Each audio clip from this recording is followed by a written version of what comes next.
사도신경으로 우리의 신앙 고백하도록 하겠습니다. 나는 전능하신 아버지 하나님 천지의 창조주를 믿습니다. 나는 그의 유일하신 아들 우리 주 예수 그리스도를 믿습니다. 그는 성령으로 잉태되어 동정녀 마리아에게서 나시고 본디오 빌라도에게 고난을 받아 십자가에 못 박혀 죽으시고 장사된 지 사흘 만에 죽은 자 가운데서 다시 살아나셨으며 하늘에 오르시어 전능하신 아버지 하나님 우편에 앉아 계시다가 거기로부터 살아있는 자와 죽은 자를 심판하러 오십니다.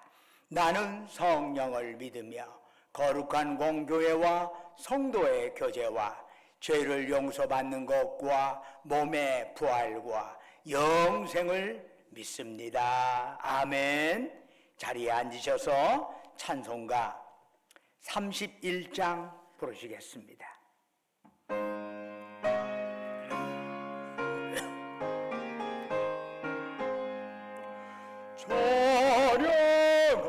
찬양하라 복되신 구세주 예수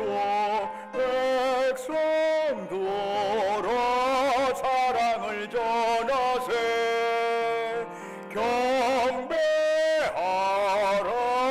하늘의 천군과 천사 주님 앞에 영광을 돌리세 목자같이 우리를 지키시고 종일 봄에 늘 안아주시니 찬양하라 높으신 권세를 찬양 찬양 찬양 영원히 드리세 찬양하라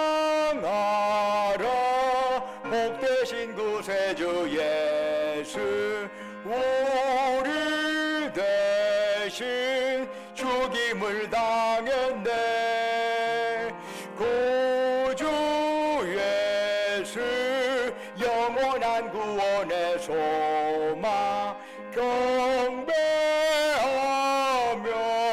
겸손히 절하세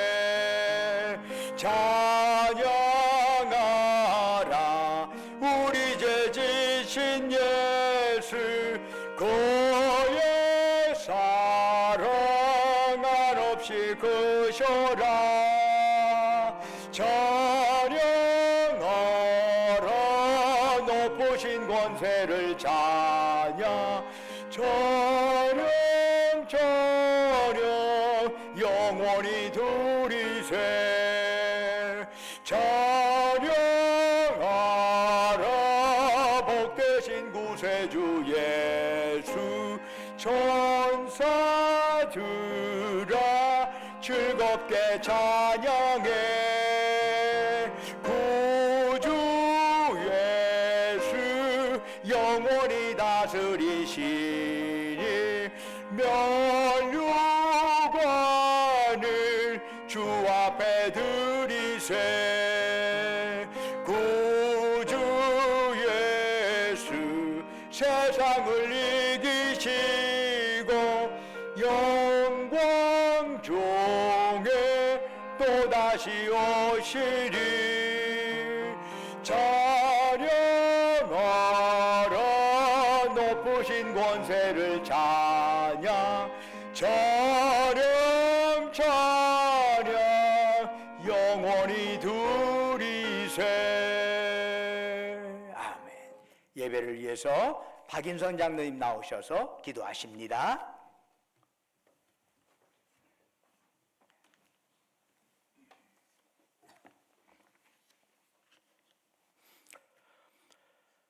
사랑과 은혜로 늘 우리를 지키시고 돌보시는 하나님 아버지, 오늘 이렇게 귀한 날을 허락하시고 우리의 마음과 정성을 모아 아버지 앞에 기뻐하시는 찬양과 경배를 드리게 하시니 감사를 드립니다.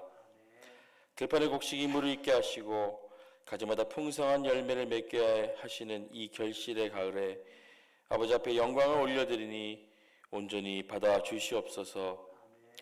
창조하신 자연 환경 속에서 생육하고 번성하며 땅에 충만하길 축복하신 하나님 아버지, 매일매일 일상 속에 평온한 삶이 큰 축복인 것을 잊어버리고 하루하루를 불평하며 살아갔던 저희들의 부족함을 용서하여 주시옵고, 오늘도 우리를 은혜의 날개 아래 품으시고 복된 자리로 인도하심을 깨닫는 하루가 되게 하여 주시옵소서. 우리가 알 수 없는 위험이 우리를 위협하는 불안한 현실 속에서도 항상 평안을 누리며 살게 하시니 참으로 감사를 드립니다. 어려운 가운데서 새 힘을 주시어 다시 일어나게 하시는 하나님 아버지 은혜에 감사를 드립니다. 약할 때 우리에게 강함 되시는 주님을 의지합니다. 나의 산성이시여 요새시며 환난날에 나를 도우시는 아버지를 찬양하오니 우리를 지키시고 인도하여 주시옵소서. 지난 5월부터 시작하여 지난주일까지 우리 전주 신강교회의 다음 세대를 이끌어 가실 담임 목사님을 결정하였습니다. 새로 오실 박승현 목사님을 통하여 날마다 새롭게 하시는 하나님의 은혜를 맛보게 하시고 세상에 의해 다쳤던 저희들의 입을 열어주시어 아버지 앞에 온전히 기도할 수 있는 성도들이 되도록 인도하여 주시옵소서. 우리 교회를 통하여 하나님을 만나게 되는 사람이 많아지고 또 하나님과의 만남을 통해 더욱 성숙해질 수 있도록 아버지 인도하여 주시옵소서. 그래 우리가 하나님의 목적에 따라 다음 세대를 위한 희망을 만들어갈 수 있도록 아버지 도와주시옵소서. 성도님과 가정이 신실한 믿음 안에서 신앙생활을 할 수 있도록 이끌어 주시옵고, 교회 내에서 진행되는 예배와 교육, 봉사와 훈련 등을 통해 참된 그리스도인으로서 삶의 모범이 될 수 있는 성숙한 일꾼으로 성장할 수 있도록 아버지께서 함께하여 주시옵소서. 그래야 나라와 민족을 위하여, 교회를 위하여, 또 담임 목사님을 위하여, 교회 동역자들을 위하여, 교회 비전을 위하여, 그리고 예배와 훈련을 위하여, 또한 선교와 다음 세대를 위하여, 그리고 중보기도가 필요한 가족들을 위하여 저희들이 무릎을 꿇어 기도하게 하시고, 기도를 통하여 변화와 회복과 치유의 은혜를 경험하게 하여 주시옵소서. 오늘도 말씀을 대안하신 이준태 담임 목사님을 단위에 세워주셨으니 아버지 능력으로 함께하여 주시옵고, 선포하시는 그 말씀을 통하여 좌로나 우로나 치우치지 말게 주의 명령하신 말씀을 마땅히 행할 길을 전하게 하시고, 듣는 성도들의 영혼에 뜨거움을 주시고 새 힘을 얻어 승리의 삶을 살 수 있도록 다짐하게 하는 복된 시간이 되게 하여 주시옵소서.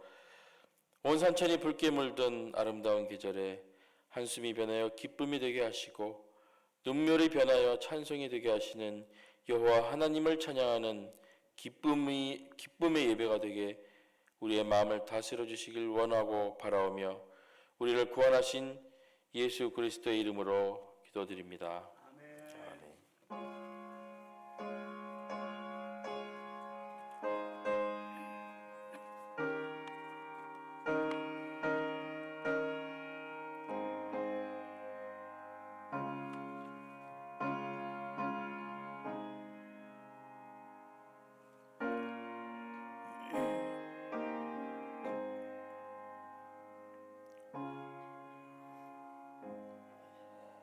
할렐루야. 우리 좌우에 있는 형제 자매들을 향해서 사랑 인사 나눕니다. 주님의 이름으로 사랑합니다. 만나뵈서 반갑습니다. 처음 뵙는 분들, 자주 뵙는 분들에도 마음 담아서 축복하는 마음으로 주님의 이름으로 사랑합니다. 교회 소식 전해드리겠습니다.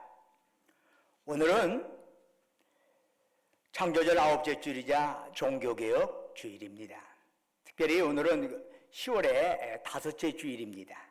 항상 5째 주일 있는 그 달에는 5째 주에는 속회별 모임으로 오후 예배를 대체하도록 하겠습니다. 그래서 오늘 주일 3부 예배는 속회별 모임으로 할 터이니까 각 속회별로 모일 수 있기를 바랍니다. 특별히 제1남신도회, 제2남신도회, 제1여신도회에서는 주일 2부 예배 끝나고 교회 식당에서의 모임이 있다고 합니다. 거기에 참여해 주시면 되겠습니다. 이번 주에 11월 1일 월삭 새벽 기도회가 있습니다. 여러분 교회가 새로워지려면은 기도 없이는 공연불입니다. 백날 옳은 얘기 백날에도 기도하지 않으면 다 소용없어요.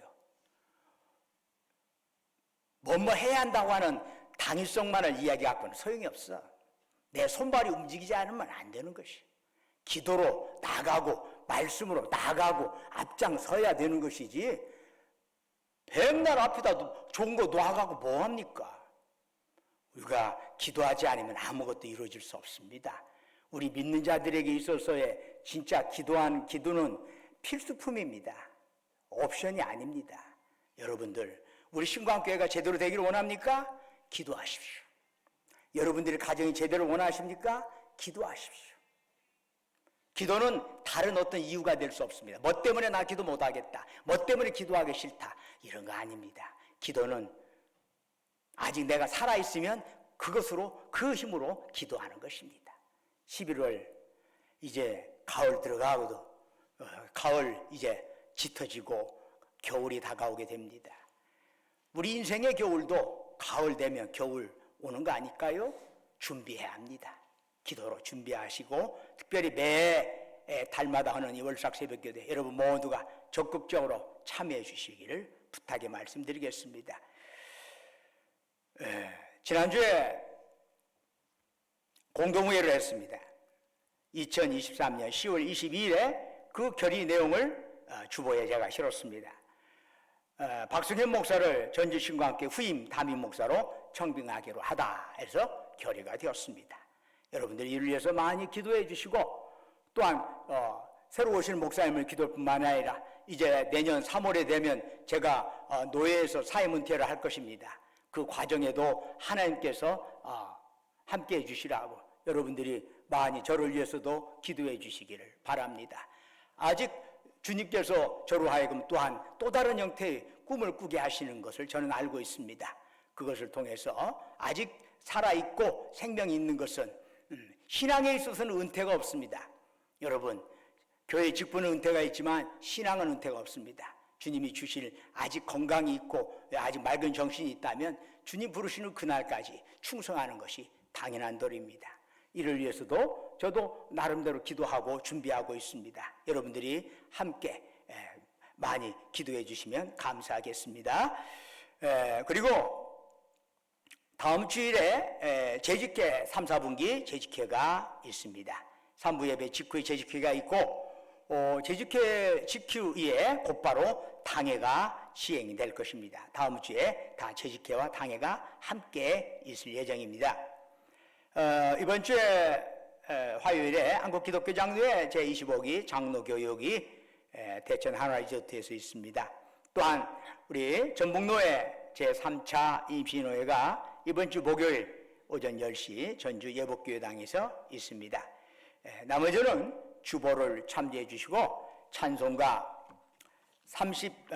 585장 찬송 부르시면서 하나님께 예물 드리겠습니다.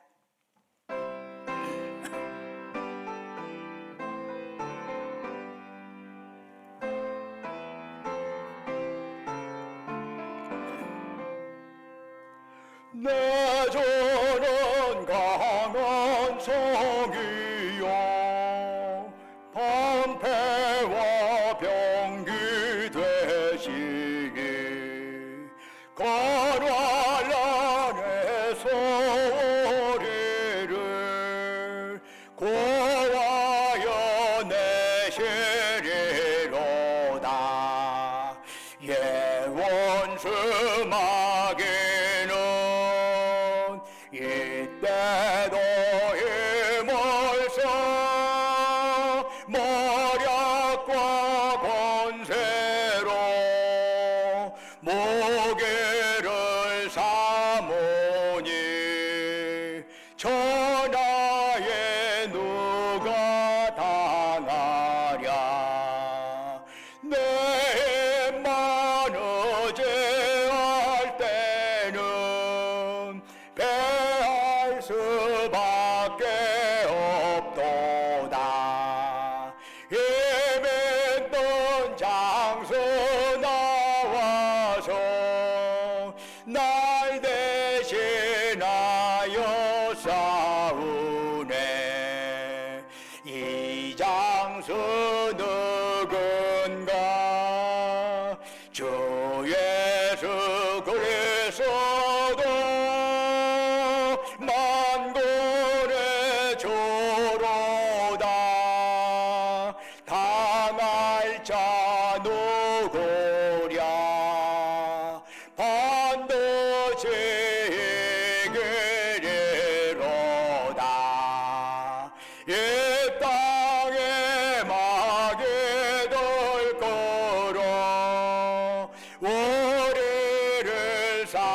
지키려 하나 겁내지 말고 섞어라 진리로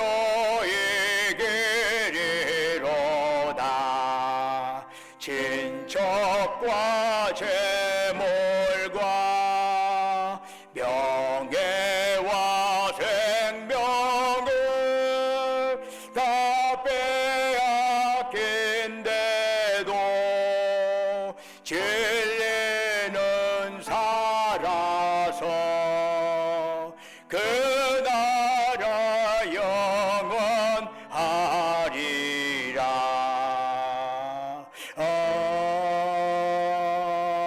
아멘.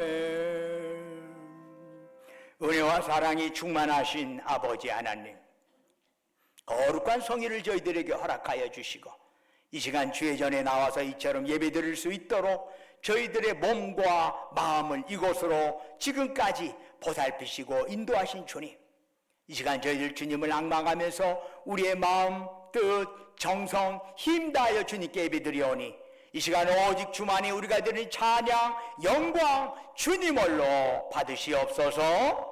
아버지 하나님, 참으로 저희들이 드리는 이 예배가 하나님께는 영광이요 예배드리는 우리 모두에게 은혜와 기쁨 넘치는 자리가 되기를 원합니다. 아버지 하나님, 사모하는 심령으로 고개 숙인 백성들에게 성령으로 충만하게 역사하여 주셔서 이러한 예배를 통해서 우리 연약한 영육이 강건해지게 하옵소서.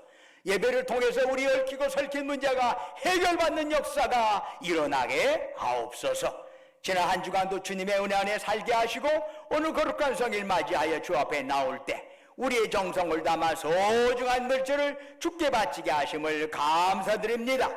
아버지 하나님, 주께서 우리에게 베풀어진 그 사랑, 그 은총 생각하면서 예물 드리오니 주여 받으시고 바치는 심령 후에 큰 복을 내려 주시옵소서. 11조로 주께 바칩니다. 범사에 감사해서 범사감사헌금 바치옵니다. 우리의 삶의 여정 곳곳에 각가지 형태로 하나님의 손길을 기억하면서 특별감사헌금 드리옵니다.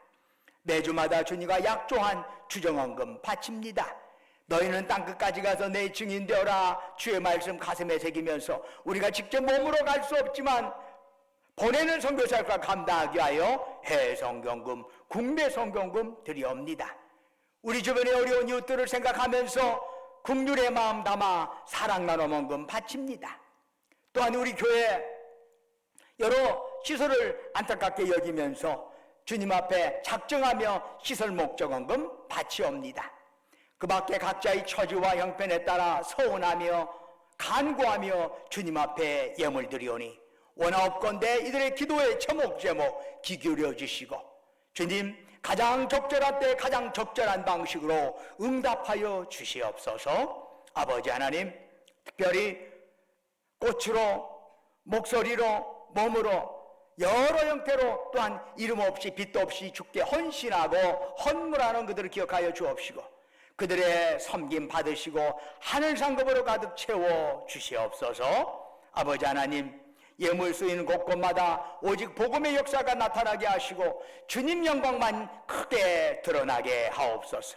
특별히 우리가 이 땅에 살아가는 동안에 물질이 없어 어려움 당하지 않게 하시고 행여 물질로 인하여 교만하지도 않게 하시옵소서. 주신 물질, 생명, 건강, 은사 가지고 주께서 우리 영혼 다시 부르시는 그날까지 죽도록 하나님께 충성하며 이웃을 섬기며 나누며 살아가게 하옵소서. 주 예수 그리스도의 이름으로 간절히 기도드립니다. 아멘. 오늘 우리에게 주시는 하나님의 말씀 마가복음 3장 1절에서 6절까지의 말씀이 되겠습니다. 신약성경 56쪽입니다. 마가복음 3장 1절에서 6절까지 저와 여러분이 한 절씩 교독하도록 하겠습니다. 예수께서 다시 회당에 들어가시니 한쪽 손 마른 사람이 거기 있는지라 사람들이 예수를 고발하여 안식일에 그 사람을 고치시는가 주시하고 있거늘 예수께서 손 마른 사람에게 이르시되 한가운데 일어서라 하시고 그들에게 이르시되 안식일에 선을 행하는 것과 악을 행하는 것, 생명을 구하는 것과 죽이는 것, 어느 것이 옳으냐 하시니 그들이 잠잠하거늘 그들의 마음이 완악함을 탄식하사 노하심으로 그들을 둘러보시고 그 사람에게 이르시되 네 손을 내밀라 하시니 내밀매 그 손이 회복되었더라. 바리새인들이 나가서 곧 헤롯 땅과 함께 어떻게 하여 예수를 죽일까 의논하니라. 아멘.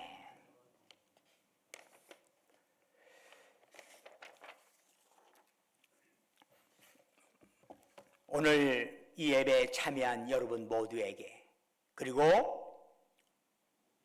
온라인으로 이 예배에 동참하는 여러분 모두에게 하나님의 평강과 축복이 함께 하시기를 주의 이름으로 축원합니다.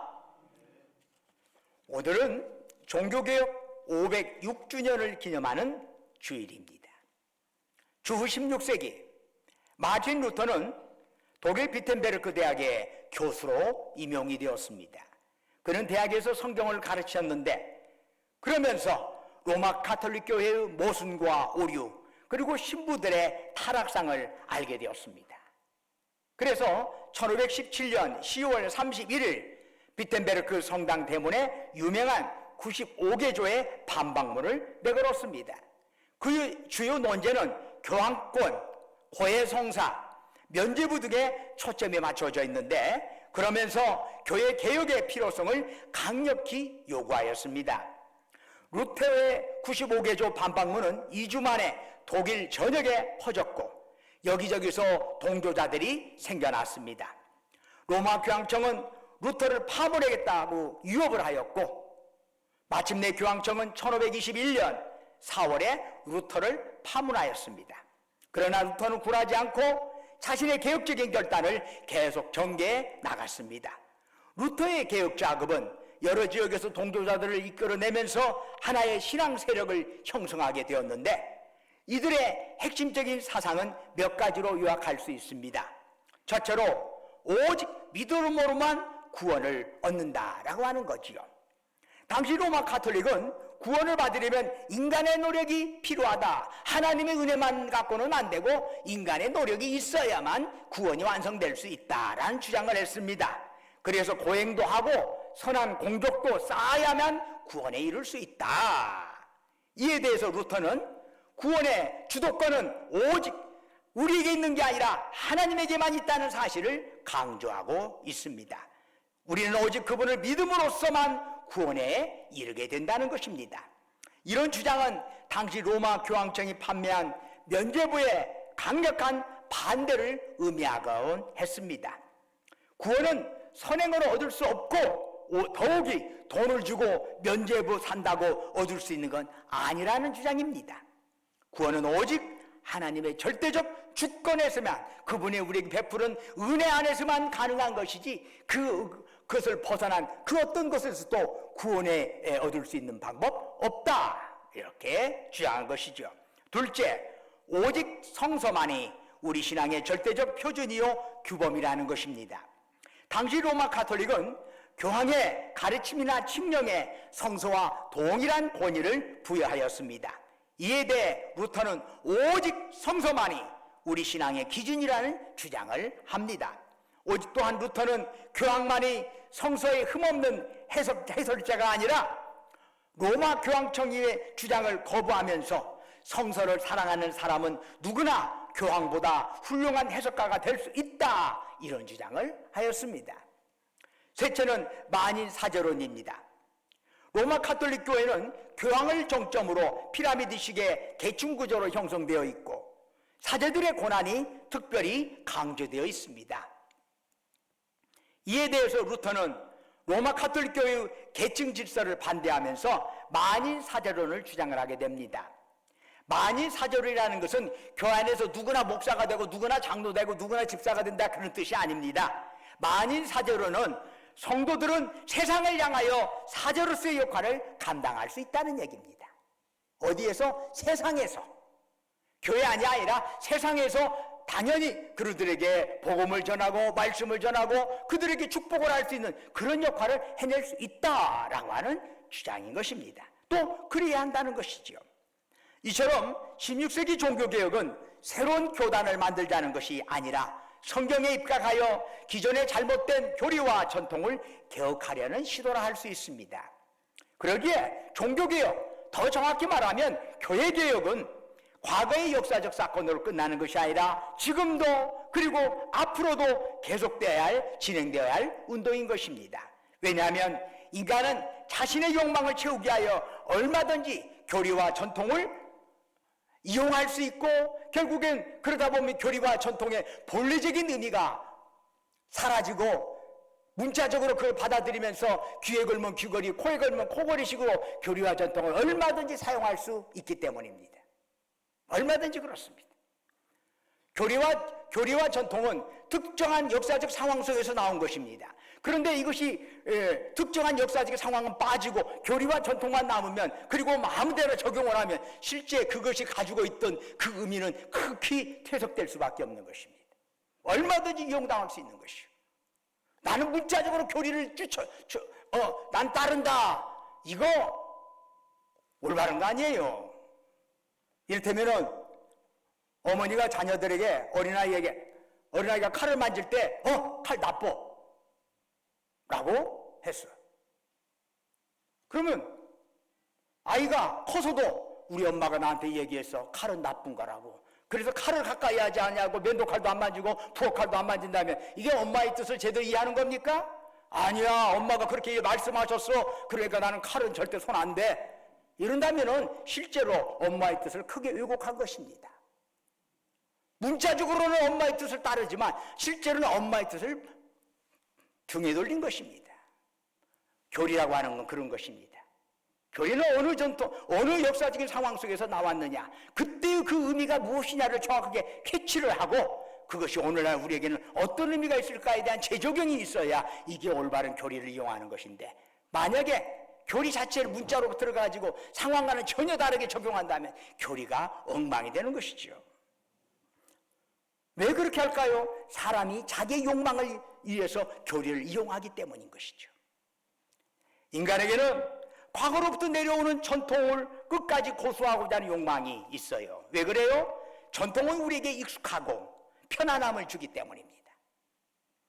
옛날 우리 조상들은 남자는 상투를 메고 여자는 비녀를 꽂았습니다. 남녀간의 내일을 하고 여자들이 집 밖으로 나아갈 때는 요즘의 아랍권 여자들처럼 쓰개 치마를 쓰고 다녔습니다. 또 조상 제사 때가 되면 음식 차려놓고 절을 하였습니다. 이런 전통들은 하도 오래 지속된 것이기에 이것을 바꾼다는 건 정말 어려운 일이었습니다. 오랜 전통을 개혁하거나 폐지한다는 것은 마치 집안이 망하고 나라가 망하는 것으로 생각할 만큼 힘든 일이었습니다. 1895년에 머리를 짧게 자르라는 단발령이 내려졌을 때 사람들은 머리를 깎는 것을 부모에게 불효하는 것이라고 생각해서 땅을 치고 통곡을 했습니다. 어떤 사람들은 도망을 쳤습니다. 만일 저나 여러분이 오늘 이 모습대로 머리를 짧게 깎고 남녀 혼석으로 앉아서 100년 전 우리 조상들의 앞에 나타났다고 한다면 아마 조상들은 쇼크를 받아서 심장마비를 일으킬 겁니다. 아니, 어떻게 저럴 수가 있어, 사람이. 어떻게 저렇게 머리를 자르고 어떻게 남자 여자가 같이 앉았어? 아마 이럴 겁니다. 집안 망치고 나라 망친다고 아마 몽둥이를 들고 올 조상들도 있을 겁니다.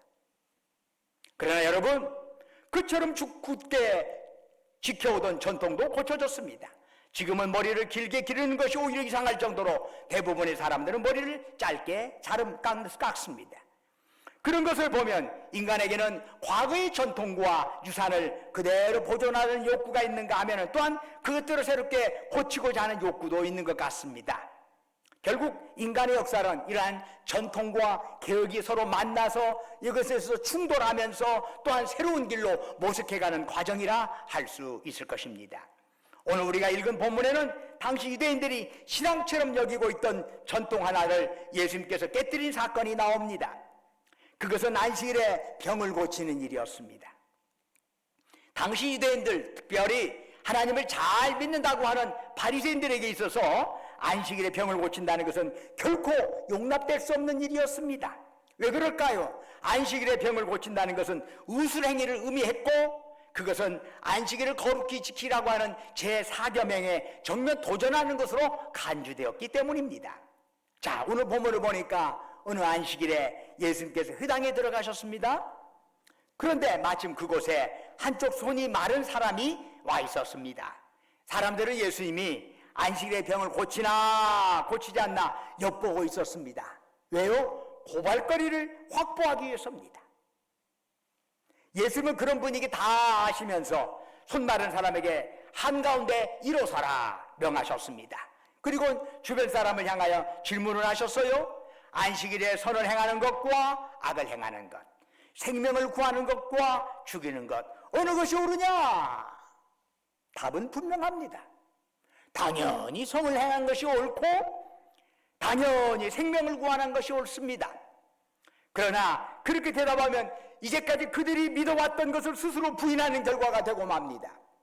그러자 사람들은 예수님 질문에 아무런 대답을 하지 않았습니다. 그러자 예수님은 사람들의 마음이 완악함을 아시고 탄식하며 노하셨습니다. 그리고는 손 마른 사람에게 말씀하셨습니다. 네 손을 내밀라. 그 말씀대로 손을 내밀자 마른 손이 즉시 회복되었습니다. 그런데 당시 율법의 수호자로 자처하던 바리새인들 눈에는 예수님이 유대인의 아주 중요한 법이자 전통인 안식일법을 범한 것으로 보인 것이지요. 그들은 안식일에 어떤 사람을 치유하는 의술행위를 오직 생명이 위급한 경우에만 허용을 했습니다. 그런데 손이 마른 사람은 당장 생명이 위험한 사람은 아니기 때문에 안식일에 고쳐줘서는 안 된다, 이렇게 판단을 한 것입니다. 이에 대해 예수님의 관점은 어떤 것이죠? 하나님께서 원하시는 것은 1차적으로 선을 행하는 일이다. 상처 입은 생명을 돕는 것이다. 그것이 안식일에 참으로 중요하게 다뤄져야 할 일입니다. 그런데 이런 하나님의 뜻은 제쳐놓고 안식일을 거룩히 지켜야 한다고 하는 말만 소리 높이는 바리새인들에 대해서 예수님께는 화를 내신 겁니다. 예수님은 분명 당시 전통에 대한 개혁을 제시하셨습니다. 그런데 예수님께서 개혁을 주장하셨다고 해서 기존의 모든 전통을 허물어버린 것은 아닙니다. 예수님은 하나님의 아들이었음에도 불구하고 다른 사람들처럼 성전세를 내셨습니다. 예수님 자신은 죄가 없으셨지만 세례 요한으로부터 친히 세례를 받으셨습니다. 이런 사실들은 예수님께서 무턱대고 기존의 법과 전통을 무시하거나 파괴하시는 분이 아니라는 사실을 잘 보여주고 있습니다. 그분의 개혁은 율법의 본래적인 의미를 회복한다는 의미에서의 개혁인 것입니다. 마태복음 5장 17절에서 예수님은 이런 말씀을 하시지요. 내가 율법이나 선지자를 폐하러 온 줄로 생각하지 말라. 폐하러 온 것이 아니요 완전하게 하려 함이라 말씀하셨습니다. 예수님께서는 구약의 율법이나 예언서에 나오는 가르침을 폐하러 오신 것이 아닙니다. 오히려 완전케 하려고 오셨습니다. 즉 완전케 하라는 건 뭡니까? 그 안에 들어있는 하나님의 뜻이 무엇인지를 분명하기 위해서 이 땅에 오셨다는 거지요. 복음서를 살펴보면 예수님께서는 당시의 전통으로는 도저히 용납될 수 없는 일들을 많이 하셨습니다. 나라의 매국노와 같은 세리들과 음식을 나누셨고 그들 중 마태와 같은 사람을 자신의 제자로 삼기도 하셨습니다. 그런가 하면 가까이 하기도 꺼려지는 창기들을 받아주고 그들의 친구가 되어주셨습니다. 또한 대제사장의 허가를 받아 합법적으로 성전에서 장사하는 자들을 이건 아니다 하면서 내쫓기도 하셨습니다. 예수님의 이런 행태는 당시의 전통과 상식에 정면으로 도전하는 것입니다. 그러나 예수님의 행태는 율법을 완전케 하는 것입니다. 그런데 이 율법의 근본 정신이 무엇입니까? 하나님을 사랑하고 이웃을 사랑하는 것입니다. 바로 이 사랑의 기준에 근거해서 예수님께서는 개혁을 단행하신 거지요. 오늘 본문의 사건을 보면서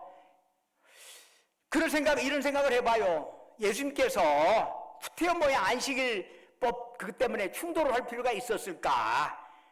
어차피 손 마른 사람들 지금까지 잘 견뎌왔는데 안식일 아니라도 얼마든지 다른 날에 고쳐지면 갈등은 없었을 텐데 하는 생각을 한번 해보기도 합니다. 그러나 그것은 핵심을 피해가는 일이었습니다. 예수님께서는 비록 갈등의 여지가 있다고 할지라도 율법의 핵심 정신을 바로 전하고자 하셨습니다. 그래서 반대자들이 보는 앞에서 예수님께서는 의도적으로 손 마른 사람을 고쳐주셨습니다. 예수님께서 이 땅에 하신 일은 과거의 전통만을 붙잡고 계신 것도 아닙니다. 그렇다고 과거의 것을 폐하고 새 것만을 주장하신 것도 아닙니다. 예수님께서는 마태복음 13장 52절에서 이렇게 말씀하시죠. 천국에 제자된 서기관마다 마치 옛것, 새 것과 옛것을 그 곳간에서 내오는 집주인과 같으니라 말씀합니다. 즉 하늘나라의 일꾼은 옛것과 새것을 함께 익히고 배워야 한다는 것입니다. 새것과 옛것 같이 배워야 해요. 여러분, 신앙생활은 나홀로 오는 것이 아닙니다. 이전에 신앙 선배들에게 주신 하나님의 말씀이 있어야 하고, 그 말씀으로 형성된 교회 공동체가 있어야 하고, 그 속에서 형성된 전통이 함께하면서 우리는 풍성한 신앙을 이루어갈 수 있는 것입니다. 여러분, 신앙은 나홀로가 아닙니다. 신앙생활이 나홀로 하는 건 아주 속 편하지. 내 혼자 열심히 믿고 다른 사람 부대칠 것도 없어요. 혼자 열심히 믿고 교회만 예배드리고 집으로 쏙 들어가 버려. 예배드리고 집에 쏙 들어가. 같이 교회를 할 것도 없고 신경 쓸 것도 없어. 부대칠 일도 없어. 갈등할 일도 없어. 세상으로 신앙생활 편하게 하는 것이 나홀로 신앙이에요. 그러나 여러분, 그 신앙은 주님이 원하는 신앙 아닙니다. 분명히 합시다. 주님은 공동체를 통해서 그 신앙이 성장되기를 원하는 것입니다. 같이 공동체로 있으면서 서로 간에 갈등이 있고 이견이 있어요. 이것을 헤쳐나가면서 좀 더 성숙해져 가는 것이지, 이것들을 도망가고 눈 감고 등을 돌려버리면 속이야 편하겠지만 그 사람의 신앙은 성숙될 수 없어요. 나홀로의 믿음, 나홀로의 사랑 얼마든지 잘할 수 있어요. 그러나 구체적인 상황 속에 부딪혀 볼 때 내 믿음이 약하구나, 구체적인 사랑 속에 부딪혀 볼 때 내 사랑이 그냥 이빠른 사랑이구나, 이렇게 깨닫게 되면서 여기에서 한 걸음 더 나아가야지, 부족한 걸 깨달으면서 더 많이 기도하게 되고 더 많이 주님 앞에 엎드리는 거 아니겠어요? 다른 사람 비난하는 거 쉬워요. 그러나 내가 거기에 걸맞게 살아가는 건 어려운 것이에요. 그것은 그만큼 결단이 필요하고 노력이 필요한 것이지. 바로 이것이 필요한 거예요. 여러분, 우리가 풍성한 신앙을 이루어가고 아름다운 신앙을 이끌어가기 위해서는 무엇보다도 옛것에만 붙잡혀서도 안 되고 새것만 고집해서도 안 됩니다. 그러나 옛것이냐 새것이냐, 여기 어떤 것을 택하든 거기에 기준이 하나 있어야 해요. 자신의 이해 타산에 의해서 옛것을 고집하거나 새것을 고집하는 거 적절치 않습니다. 자기 이해 타산에 의해서 보수를 주장하거나 진보를 주장하거나 자기 이해 타산에 끼어들면 항상 뭔가 오염이 되게 돼요. 예수님께서 어떻게 하셨죠? 선을 행하는 것, 생명을 구하는 것, 이 기준을 통해서 기존의 전통을 개혁하신 것입니다. 이러한 주님의 개혁 방식은 여전히 오늘날에도 우리에게 중요한 모델이 됩니다. 16세기 종교개혁 이후에 형성된 대표적인 교회 형태가 개혁교회입니다. Reformed Church라고 해서 개혁교회라고 합니다. 처음에 이 Reformed Church, 개혁교회라고 하는 것은 하나님의 말씀에 따라 개혁된 교회를 총칭해서 개혁된 교회 이렇게 불렀어요. 점차, 그런데 독일 중심의 루터파와 구별된 또 다른 형태의 강력한 교단이 개신교가 있었습니다. 바로 스위스 중심의 개신교입니다. 그래서 처음에는 총칭해서 개혁교회 그랬는데 나중에는 스위스 중심의 개신교들을 독일 중심의 루터파 교회와는 구별된 개혁교회라고 부르게 된 것입니다. 이 개혁교회의 확고한 토대를 형성한 사람이 바로 존 칼빈입니다. 그는 스위스 제네바의 교회를 중심으로 해서 체계적인 신학과 직제를 만들었습니다. 개혁교회는 부패한 교회, 경직된 종교, 권위적인 교권체제, 이런 변질된 신앙을 변화시키고자 했습니다.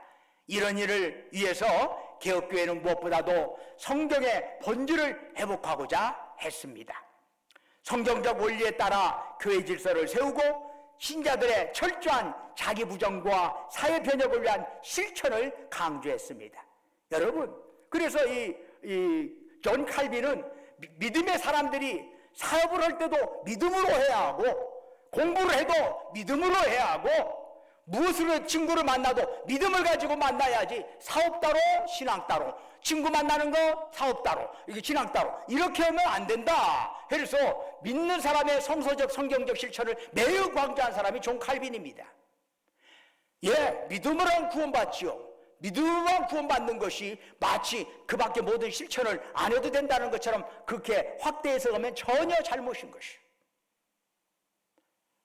믿음으로 구원받은 자가 구원에 대한 감사로 당연히 복음적 실천을 하는 건 너무나 당연한 것이요. 그래서 끊임없이 이 존 칼빈은 신자들에게 자기 부정과 사회개혁을 위한 실천을 강조했던 것입니다. 그러면서 개혁교회는 한 구호를 내걸었습니다. 개혁된 교회는 항상 개혁되어야 한다. 에클레시아 레포르마타 셈페르 레포르만다 에스트 해서 개혁된 교회는 항상 개혁되어야 한다. 언제까지? 주님 오실 그날까지. 주님 오실 그날까지. 한국 개신교 중에 장로교는 모두가 이 칼빈이 주축이 된 개혁교회 전통 위에 서 있습니다. 그런데 오늘날 한국 교회들 좀 적지 않은 교회가 전통을 새롭게 적용하기보다는 전통주의에 매달리는 모습을 보이고 있습니다. 그러다 보니 개혁에 대단히 무력한 모습을 보입니다. 펠리칸이라고 하는 신학자는 전통과 전통주의를 이렇게 설명합니다. 전통은 죽은 자들의 살아있는 신앙이고 전통주의는 살아있는 자들의 죽은 신앙이다 라고 말합니다. 분명 16세기 개혁교회의 전통은 죽어가는 시대적 양심을 살리고 왜곡된 진리를 바로 세웠다는 점에서 소중한 유산임이 분명합니다.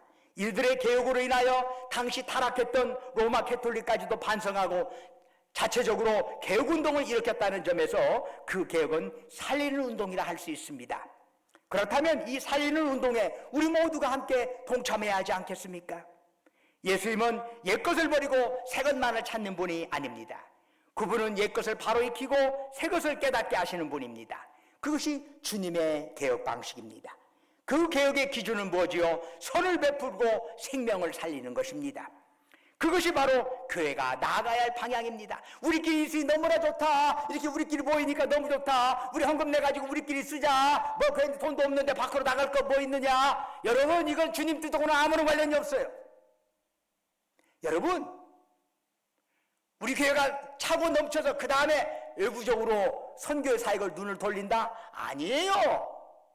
여러분, 그 당시에 초대교회가 차고 넘치고 더 이상 갈 데가 없어서 초대교회 사람들이 예수님께서 땅끝까지 복음 전하라 말씀하셨습니까? 아닙니다. 복음 전하다 보면 하나님께서 채워주는 것이지. 선교하다 보면 하나님께서 채워주는 것이지. 다 내가 다 가지고 나서 이제 있구만 그 다음에 선교를 한다? 아닙니다. 순서가 뒤바뀌어진 것입니다. 모든 거 다 채우고 이제 출애굽 한번 해볼까? 아닙니다. 출애굽하고 나니까 40년 동안 하나님께서 지켜주셨습니다. 이 순서 뒤바뀌면 그들 이스라엘 백성들 절대 출애굽 못해요. 40년 동안 어떻게 먹고 살아라고 못해요. 나뉘어. 그러겠지만 던지니까 하나님 책임져 주시는 것이죠. 여러분, 주님의 방식입니다. 우리는 교회 밖에서 교회와는 별개로 있으면서 교회의 무력함을 손가락질하는 사람들이 아닙니다. 왜 그래요? 우리는 모두 교회 안에 있는 교회의 구성원들입니다. 그러므로 교회가 변혁되는 건 어떡하지요? 교회를 이루는 우리 모두가 회개하여야 해요. 스스로를 말씀과 기도로 개혁해 나가야 해요. 누구를 탓하고 누구를 뭐 때문에 하기 전에 먼저 하나의 손가락 던지기 전에 네 개의 손가락이 나를 향한다는 사실을 알아야 해요. 그래야 교회가 바꿔지는 것이지. 제도 좀 바꾼다고 교회가 바꿔질 줄 알아요? 아닙니다. 우리 개개인의 성도들이 여러분과 저가 말씀 안에서 기도 안에서 꼬꾸루질 때만이 교회가 달라질 수 있는 것이에요. 그래서 주변과 나를 비교하면서 자신을 정당화하지 말고 그래도 나는 저 사람보다는 신앙생활 잘해. 난 저 사람보다는 그래도 괜찮잖아. 라고 자기 정당화하지 말고 말씀 앞에 비추어서 말씀 앞에 나를 놓고 선을 행하면서 생명 살릴 일에 앞장서는 우리 모두가 되기를 주의 이름으로 축원합니다. 기도하겠습니다. 은혜와 사랑이 충만하신 아버지 하나님, 새롭게 하여 주십시오. 말씀과 기도 안에서 우리 자신이 변화되게 하시고 누구를 탓하기 전에 나부터 새롭게 주 안에서 말씀 안에서 변화되는 모습으로 살게 하여 주옵소서. 예수님 이름으로 기도드립니다. 아멘. 다 같이 일어나셔서 찬송가 54장 찬송 부르겠습니다.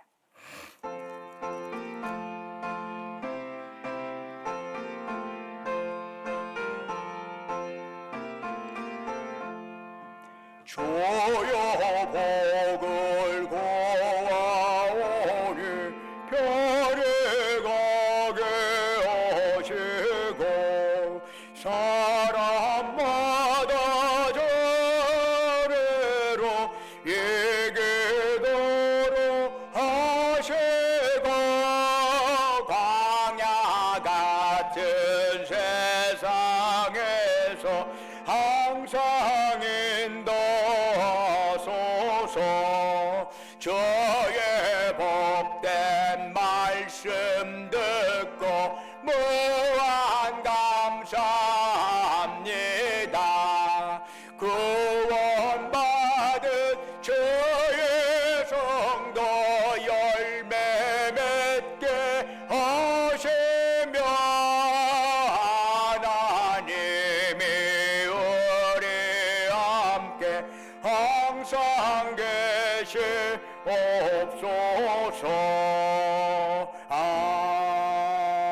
아멘. 이제는 주 예수 그리스도의 은혜와 아버지 하나님의 크신 사랑과 성령님의 이루하시고 교통하시고 충만케 하심의 역사가 어떤 것이 옳으냐? 주님께서 던지신 그 질문 또한 우리에게 던지신 질문인 줄로 믿고 이 땅에 주님 믿는 하나님의 자녀로서 선을 행하고 참으로 진리를 행하고 생명을 살린 일에 항상 기준을 두고 그렇게 살겠노라고 다짐하는 사랑하는 주의 백성들, 그들이 속해 있는 가정과 직장과 사업장 외지에서 공부하느라 직장 다니느라 군복무하러 수고하는 우리 아들 딸들 위해 지금도 영원토록 함께 하시기를 간절히 축원하옵나이다. 아멘.